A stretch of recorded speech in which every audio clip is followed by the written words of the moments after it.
ऊपर से अचानक एक जोड़ी काले पंजे नीचे आते हैं और एक पल में लड़के को हवा में उठा लेते हैं। इसके तुरंत बाद बंदरों का एक बड़ा झुंड झाड़ियों से बाहर निकल आता है। उन्होंने एक रिले रेस की तरह मोगली को पेड़ों की चोटियों के बीच एक दूसरे की ओर फेंकना शुरू कर दिया। उनकी फुर्ती इतनी थी कि देखते ही देखते वे जंगल की गहराइयों में ओझल हो गए। शोर सुनकर भालू और बघीरा तुरंत वहां पहुंचे, लेकिन जैसे ही वे जंगल के किनारे पहुंचे वे दंग रह गए। यह बंदरों का इलाका था। जमीन पर रहने वाले इन दोनों भारी जानवरों के लिए यहाँ का रास्ता बहुत चुनौतीपूर्ण था और वे पूरी रफ्तार से पीछा नहीं कर पा रहे थे। तभी एक तेज बहती नदी ने उनका रास्ता रोक दिया। ऐसा लगा कि बंदर लड़के को लेकर बहुत दूर निकल जाएंगे, लेकिन बालू, जो आमतौर पर सबसे आलसी रहता है, उसने बिना सोचे समझे पानी में छलांग लगा दी। बालू का भारी शरीर पानी में गिरते ही एक विशाल लहर उठी। इस समय वह पानी में तैरते हुए एक पत्थर की तरह बन गया था। चतुर बघीरा ने बालू की पीठ का सहारा लेकर एक लंबी छलांग लगाई और सफलतापूर्वक दूसरे किनारे पर पहुंच गया। बंदर लड़के को एक ऊंची चट्टान के नीचे ले आए थे, जहां वे दीवारों पर छिपकलियों की तरह चढ़ रहे थे। बालू और बघीरा वहां पहुंच तो गए, लेकिन उनके सामने एक सीधी खड़ी चट्टान स्वर्ग की बाधा की तरह थी। बघीरा जानता था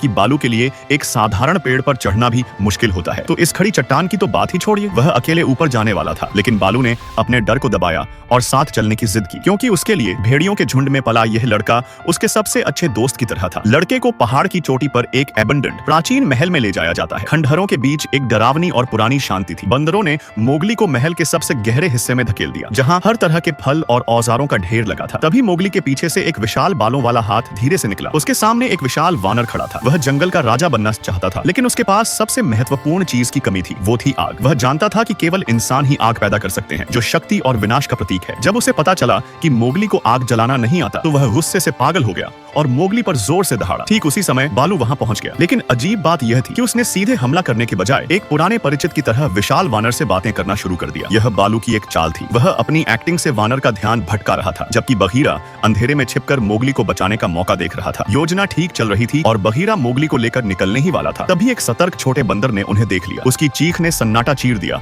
और विशाल वानर को समझ आ गया कि उसे धोखा दिया गया है। उसने तुरंत पूरे महल में तलाशी का आदेश दे दिया। अंत में जब छोटे बंदर बालू और बघीरा का मुकाबला नहीं कर पाए, तो विशाल वानर ने खुद मैदान में उतरने और उस छोटे लड़के को पकड़ने का फैसला किया।